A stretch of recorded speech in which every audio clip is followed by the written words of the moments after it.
Hello, I'm Dr. David Hornbrook. I'm in private practice in San Diego, California, and I'm also the Clinical Director of Education at Utah Valley Dental Lab in Provo, Utah. Today I want to talk to you about designing the smile. I think one of the most overlooked aspects of clinical dentistry, especially with restorative aesthetic dentistry, is designing the smile. I think too many of us, and I'll say that generality as a dentist, I think too many of us do what I call prep and pray. We prep the teeth and we pray that whatever the ceramist gives us, our patient likes. There's some steps we can take very quickly and easily to design the smile so we can transfer that information from the patient, this is Mindy, her goals and her desires, we can transfer that to the ceramist to either give us a diagnostic wax-up that then we can use for our provisionals and a diagnostic aesthetic and functional working model before we get to the final ceramics, or we can actually use this information to go to final ceramics if we want to eliminate the wax-up stage. Our role as a smile designer is to be a conduit between our patient and the ceramist. And it starts with communication. First, we need to understand what is motivating Mindy or our patient to have a new smile. So let's talk to Mindy. So, we talked earlier a little bit, and I showed you the mirror, and I asked you, if you looked in the mirror, what would you like to change about your smile? First, I would like to kind of even it out more. My centrals are too big and too long. Okay. And then the teeth next to them are so small. So I'd like to even it out a little bit more and kind of widen it a little bit. It seems like it's kind of crunched together. Okay. And then I would like to make it kind of just all more the same length, the same symmetrical, so it's just not so much up and down, and that there's not so many holes. Okay. And so that it's wider. Okay, so you want a wider smile. How do you feel, you mentioned your two front teeth and making it even. How do you feel about the length of your two front teeth? They're too long. Okay, Yeah. good. Now it's important, I think, to really understand what is motivating her so I can have the correct verbiage as we talk about where we're going. If I think the teeth are too long, but she likes them, and I say, one of the things we're going to do is shorten your teeth, right away I may have lost her because she realizes we're not on the same page. So I may lead her, such as when she says she's uneven with her unevenness in her smile and her front teeth, she's not crazy about the length. I can lead her by saying, how do you feel about this? Do you feel like they're too long, or what do you think about the sides coming out a little bit more? We can lead our patient a little bit, but I always want to make sure we're on the same page. Now, as we think about designing the smile, I want you to think dentures. When you think about in dental school, the smile design course that was excellent, it was dentures. And we picked a wax rim, we played with it, we looked at profile, we looked at length, we looked at smile line, then we set teeth, and then we moved the teeth around within the wax rim. We made sure that we liked it, the patient liked it, then we went to processing. So we want to do the same thing with our smile designs, whether it be crowns, even direct bonding, or veneers. So we can actually mock up the smile just like we would do the wax rim. So let's take a look at this. So one of her primary complaints was length. Now if you think about dentures, where do we start with dentures? It's the incisal edge of the centrals. In fact, the incisal edge drives the entire case.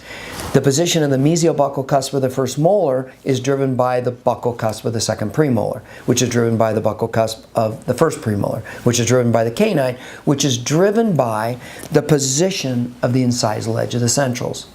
So we want to make sure that our incisal edge of the centrals is in the correct spot as we go through the design process.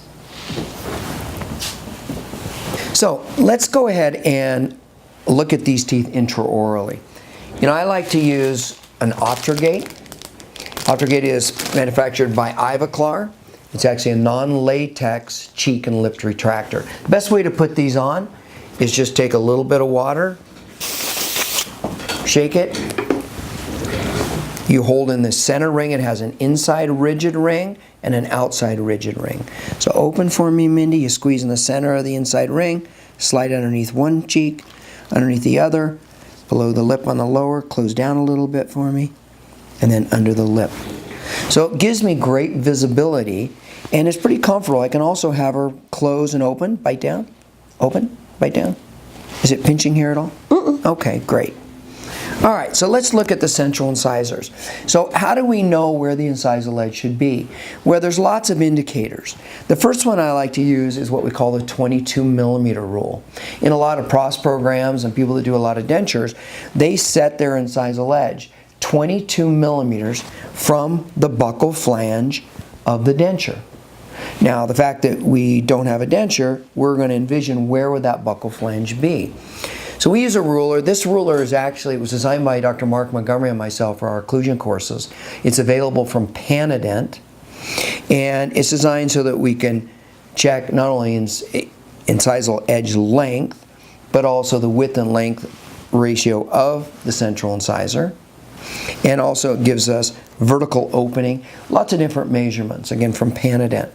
So we actually, on this ruler, we created a line 22 millimeters. So what we're going to do is we're going to passively, again, think denture flange, passively put this ruler, and we look where she is. She's at 25 millimeters. Now, anytime we have a deviation from the norm, again, the norm would be 22, approximately 22 millimeters, we want to look at why did that deviate and do we need to correct that. The fact that visually, she, and I agree with her, the incisal edges are too long, that would make sense that they're 25. We would like to be somewhere in the 22 millimeters. And so by shortening these 2 to 3 millimeters, then we're going to be more in the range, which I think certainly meets her criteria and my criteria as well. Okay, so we determined that we think the incisal edge is too far down toward the mandible, too long. Again, 22 millimeters, they're about 25. The second thing we want to look at is what we call the width to height ratio. Ideally, we would like for this to be somewhere in the 75–80%. So we can use the same ruler. We'll measure the central incisor. We're at almost 13 millimeters. And then we're going to measure the width. And the width of her central incisor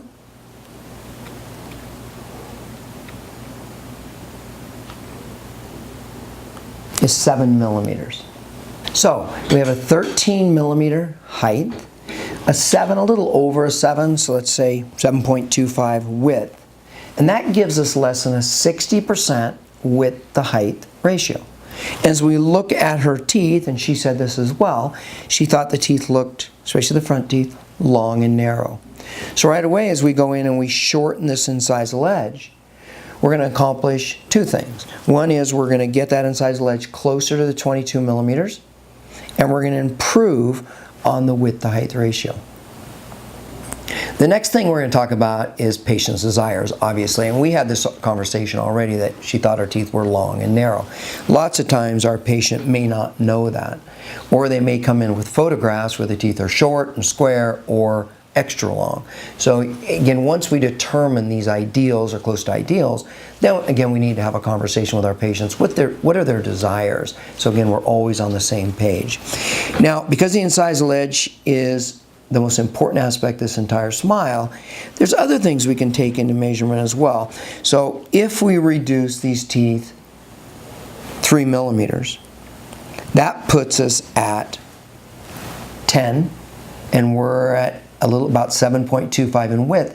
That puts us at 72.5% width to height ratio. So just shortening these teeth accomplished the goal of getting closer to the 22 millimeter rule, giving us a nicer width to height ratio, and meets her desires of what her goal was with incisal edge position. Now there's other things we can do as well. I'm going to take off your glasses, Mindy, if that's all right. Maybe I should have had you take them off instead of pulling your ears. There's some other tools that we can take from traditional prosthodontics.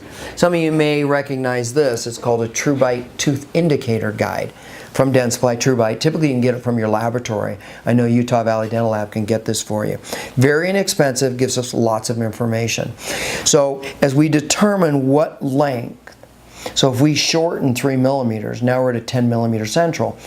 And I can actually use this to see whether her face ideally would like a 10 millimeter central, or what her face corresponds to length. In the 70s, Lombardi wrote an article on denture aesthetics where he found there was a correlation between the face width and height and the central incisor. In fact, the central incisor was 1/16 the width and height of the face. So I'm going to take this out for a minute. Is that pinching you at all? No. Okay, good. Now in dentures, and again, some of you may have seen this, whether it was from dental school or afterwards, in dentures, after we put the wax rim in to determine what teeth, we actually put this over our patient's face. We bring this bar to the zygoma, this bar to the base of the chin, and it would give us an ideal width to height ratio of the central incisor, and then we'd look at Mindy and say she's square tapering ovoid. We need an 8 by 10 millimeter central. Sometimes that's just another way to check. Also, you got to realize that our patients typically are shopping around, and if they go from one dentist to the next, and the dentist says, yeah, I can fix your smile with 10 veneers, and all of a sudden you sit down and spend some time with this patient, talk a little bit about some of the science. I hand the patient a mirror. I like for them to see what I'm doing. Then I'm a smile designer versus just a restorative dentist. So on this, it tells me she needs a 10.5 millimeter central based on the length of her face. So that gives us, again, another starting point as we try to get ideals. Again, a 10 millimeter central puts us at 22 millimeters, gives us a nice width to height ratio, and it corresponds more to the length of her face, certainly not a 13 millimeter central. I'm going to put this back in. Okay. The next thing we're going to look at is, what are the norms? The norms for unworn natural dentition. The central incisor typically is 10 to 11.5 millimeters. So right away when we measure Minnie's teeth and they're 13, we know that that is outside the norms. And so if we go back to the other things we just talked about, if we shorten 2.5 to 3 millimeters, we're back to norms. We meet our 22 millimeter rule. We've got a great width-height ratio. So it means we're always going in the right direction. Now, where the 22 millimeter rule doesn't apply is if our patient has a skeletal problem, either a short or long premaxilla, because the rules change. Remember, in dentures with the 22 millimeter rule, we create the premaxilla with Lucitone. God created this one, so we have a little less flexibility. So if they have a short premaxilla, sometimes we'll lengthen the teeth so we have a nice smile line so we can see the teeth, but the teeth may be a little long. She has a premaxilla relatively long, and we're seeing a little bit more of a gummy smile, so we do want to shorten these. But anytime we have a deviation from the norm, we're going to step back and say, why did that deviate? Again, my dental assistant, she has a low lip line, short premaxilla. As we design the smile, just visually, she had a 13 millimeter central. If you lifted her lip, you would say her teeth look really long. But with her lip down and full smile, she's got this great smile. We deviated from the norm. We have to determine which deviation we can live with, and do we like the overall aesthetic results. The other thing we look at from the norms is typically we have 2 to 4 millimeters of central incisor visible at rest. So just relax. Just relax your lips. So she's at about 6 millimeters. So let's go back to all those principles. If we shorten 2.5 to 3 millimeters, now we've really achieved all the goals in not only her goals in smile design, but also in ideals. The next thing we're going to look at is the smile line. The questions we want to ask ourselves: does it follow the lower lip? Let's leave this out for a minute. Smile real big. So as we look at this, with the canines being long as well, and the centrals being long, she's got a nice bow to her lower lip. So we want to make sure that the smile line being from the central to the canine to the mesial buccal cusp of the first molar, we want to make sure that that follows the bow of the lower lip. The other thing we want to look at, is there a gradient from the cusp tip of the canine to the mesiobuccal cusp of the first molar. Turn toward me a little bit, Mindy. And does that follow the lip?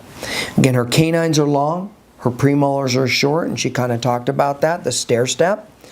And so we know that we either need to shorten the canine or we're going to lengthen the premolars.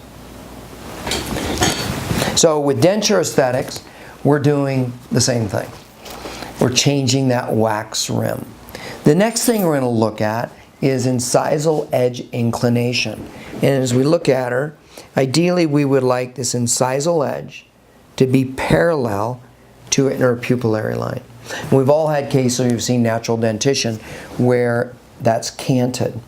And that throws off the overall aesthetic value of the smile. So we look at this, and she actually, the incisal edge of her centrals are pretty much right on. So we don't need to change that. Now, one tool that we can transfer this information to the ceramist, because if you take impressions and send it and they just pour up models, they do not see the eyes. And us as dentists, we have a huge advantage over the ceramist as we get to see the patient.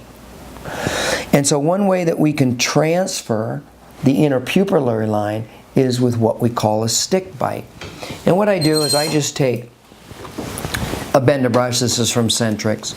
I just take a bite registration material. Open for me. Bite all the way down. Stay just like that. Turn toward me a little bit, and I just take the stick bite, and then I just roll it into the bite registration, making sure it's parallel to the interpupillary line. So if there was a cant, a natural cant, especially if there's a canted posterior maxillary occlusal plane, I can tell the ceramist to mount this case so that the stick is parallel to the tabletop. So as they design the restorations or the wax up, they'll follow this line. Again, this is called a stick bite. Typically, we'll take a photograph then of this so the lab can see what they're dealing with if there's a severe cant. We take a photo called a chin to eyebrow shot, which is from the chin to the eyebrow. Okay, so as we talked about smile line, again, ideally, think wax rim with dentures, we'd like it to follow the lower lip. Her laterals are significantly shorter than her centrals. So I'd like to at least get a smile line. And obviously your central's a little bit long. I don't want to shorten these today, but I at least want to get a line that the ceramist can follow. So what I like to do is take a little bit of flowable resin, open, and we just add, and then we'll cure.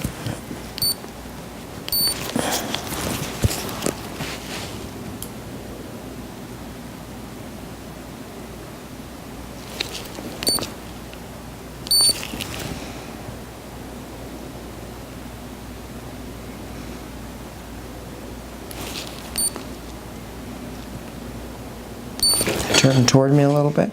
We don't have to make this perfect at this point. We just want to get a relationship of the laterals to the centrals.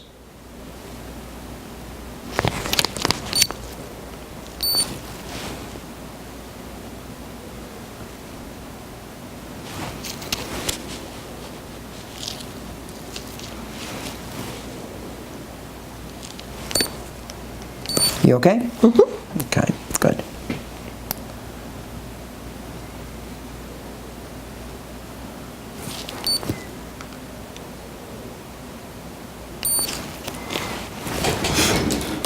Now if we make them too long, we can just come in and shorten a little bit.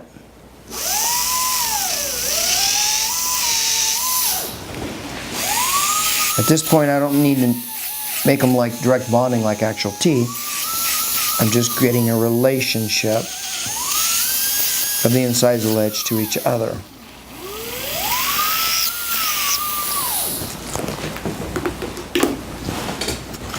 Okay. Now the canines and the premolars, we decided that we're going to shorten the canines anyway because we're going to shorten the centrals. But let's at least establish a relationship with the smile line. So we'll take that same flowable. The premolar is short. So we're just going to add a little bit. Nice thing about this material is it's almost like wax. I can inject a little bit and then just move it around like here.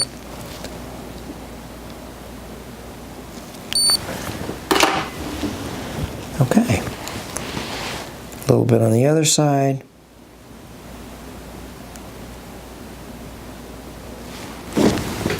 And here. Again, take the disc and we'll smooth this out a little bit.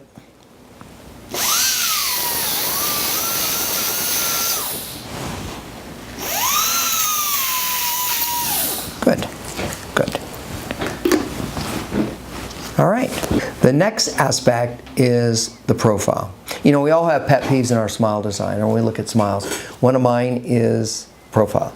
Lots of times I'll see nice smiles and I just want to reach in and just pull them out or upright them. And we see that a lot in the baby boomer generation because as teenagers they had orthodontics where they always extracted teeth. They pulled everything back, the orthodontist, to close spaces. They collapsed the buccal quarter. So the patient may have straight teeth, but then if you look at the profile and turn away from me a little bit, they're a deflective surface. And we want to make sure, turn back toward me, that we give the ceramist or the waxer information where we want that profile. Again, we have a huge advantage. I can see the patient's profile, the face. The ceramist just sees stone models. Now, as I look at Mindy, I'm going to take this out again. Smile real big for me. Turn away from me a little bit. Good. They need to come out a little bit. And we're going to shorten, but I want to bring them out a little bit. Now, we can take the stick bite. The other thing we can do, and it doesn't apply in her case, I'm going to put this back in, and be sure to let me know if this is pinching at all, okay? Mm-hmm. Or if you need some lip balm. Is that okay? Mm-hmm. Okay. What we can do is, if there was a can, I just use a flowable resin. I like to use Revolution 2 from Kerr. I just like the way it handles. So turn toward me a little bit. I can step back. I can take this Revolution. I can just put a very little bit. Let's say the maxillary left central was longer. I can add a little bit to that. And I can cure it. Then as I go through the rest of the smile design process, I can, when I'm finished, I can take a photo and then take an impression of this. So as we look at profile, you know, it's one thing to tell the ceramist just to bring them out. It's better to actually tell them exactly how much, or either give them a photo or give them an impression. So I'll just take the same flowable, just inject it on the tooth, move it around. There's light cure only, so I have unlimited working time. Looking at profile. Lots of times with these post-ortho cases, it's just the incisal edge that's being brought out. The gingival third really isn't changing. So I want to bring her incisal 1/2 out about 1 millimeter, maybe 2 millimeters. Then we'll go ahead and cure it.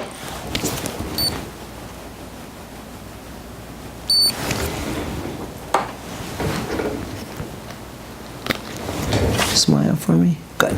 I like that better. Gives me a reflective surface. Now, the problem with deflective surfaces, and next time with your patients, take a look at this.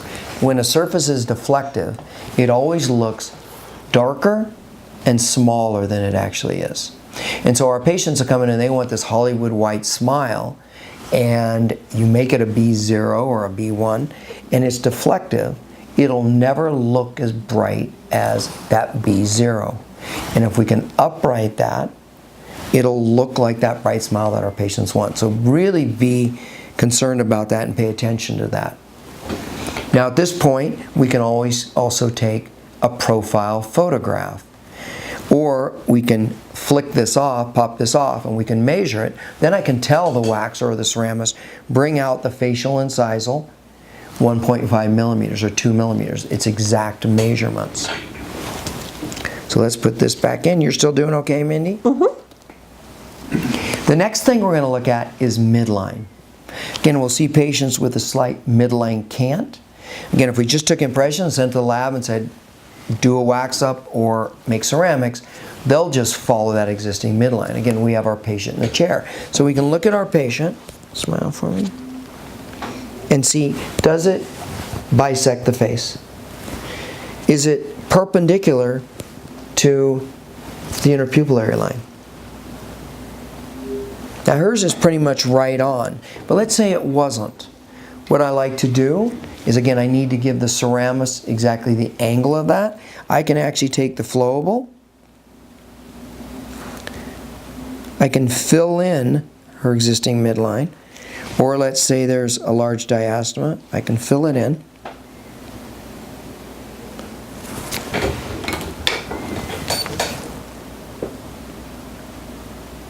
So I can take a disc, and this is a 943-100 from Brasseler. It's a double-sided 10mm disc.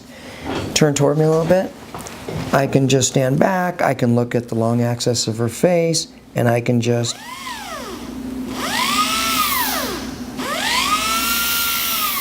make a groove. Again, I don't need to contour this and make it look like I'm doing a direct bonding. Again, think about your wax rim with dentures. You just score the wax rim, and that's where the lab technician is going to be placing the midline between the centrals. Okay. The next thing we're going to look at is buccal corridor. And buccal corridor is really a dental term, and you know, we relate it to the buccal surface of the premolars and the first molar, which actually the distance between the buccal surface and the common surface of the lip. It's actually a negative space. Smile for me. One of the things that she said, as we talked initially, was she felt her teeth were kind of collapsed and she wanted a broader smile and brought them out, and I totally agree. Open. Again, she's a post-ortho case. We see this a lot on these patients where they had the teeth extracted, and then the orthodontist brought everything in and back to close those spaces. And as we get a little older, what happens is we lose our collagen and muscle support here. We start to show less posterior teeth, and now that exaggerates that loss of tooth structure. So the way I like to evaluate buccal corridor is, imagine if I took a straight edge, and we'll use a bender brush here, and I laid it on the buccal aspect of the canine and just rolled it back. I would like for it to be on the same plane as the premolar, so the buccal surface, so the buccal height, the contour of the canine, same plane as the premolar, both premolars if they're present, and then the buccal surface of the molar. Also, visually, I look at this and I definitely want to bring that out. So I see very often on lab slips as I work in the dental lab where dentists will say, bring out the buccal corridor. And what does that mean? And ½ millimeter, an inch? I mean, it could be anything.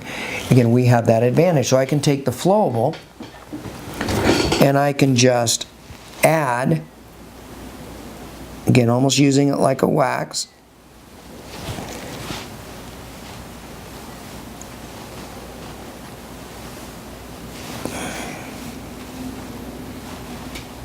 And we're going to go back to first molar.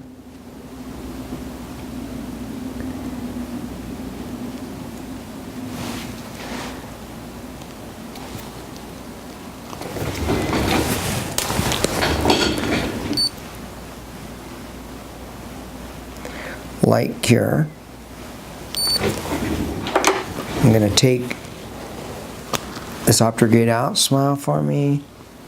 Oh, big difference. So we can play with this. And if I want to add more, I can add a little bit more. If I've added too much, then I just take away. And then, instead of telling the ceramist bring out, or the waxer bring out the buccal corridor, I can actually pop that off and measure it. Or what I prefer is when we're all done, we'll just take an impression. The lab will pour that up, and that's how they'll design their wax up based on this mock-up. Now, it's very important, too, on the other aspect. Let's say she did have both premolars. Let's say she had tight lips. And we see this, no offense, on a lot of women that are middle-aged that have lip injections with their collagen, and they have tight lips. And what happens is they lose this negative space. And so it almost looks like the buccal corridor is too full. So we got to be careful with that because we want to make sure, smile for me, that we have some negative space. Rufinak in his book on smile design talks about that gives mystery to a smile. So be very careful, especially on older individuals that want very, very white teeth, that have had their lips done, very tight lips. If we don't pay attention to how far that buccal corridor is brought out, if we bring it out too far, it'll look like they've got a mouthful of teeth, like a denture. You know, they've got all their dentition, they spend a lot of money and time going through the smile design process, and you put these beautiful veneers, and it looks like they've got a denture that's too big. So really look at that, make sure we have enough negative space, but we've brought out the surfaces so we have a nice arch form.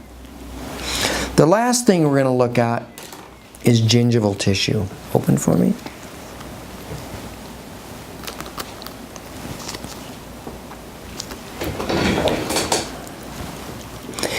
As we mentioned with Mindy, she has a relatively gummy smile because her teeth are too long, but we're going to shorten those teeth.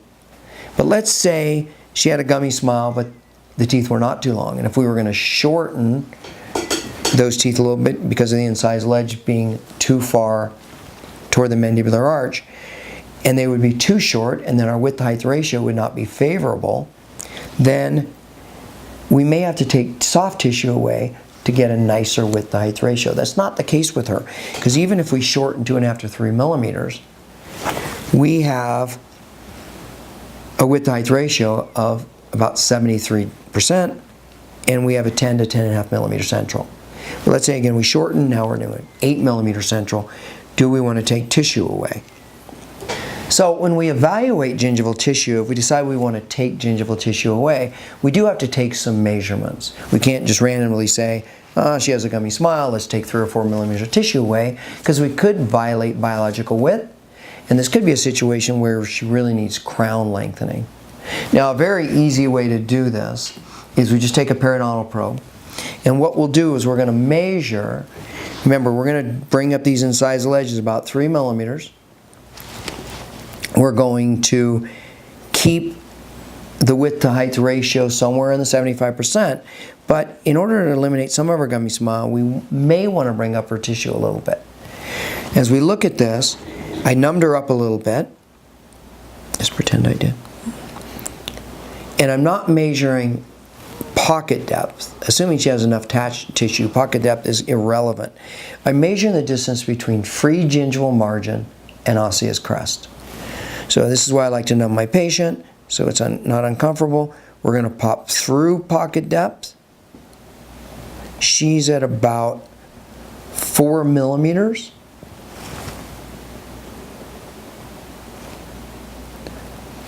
In order to not violate biological width, I need a minimum of 2.5 millimeters between free gingival margin and osseous crest.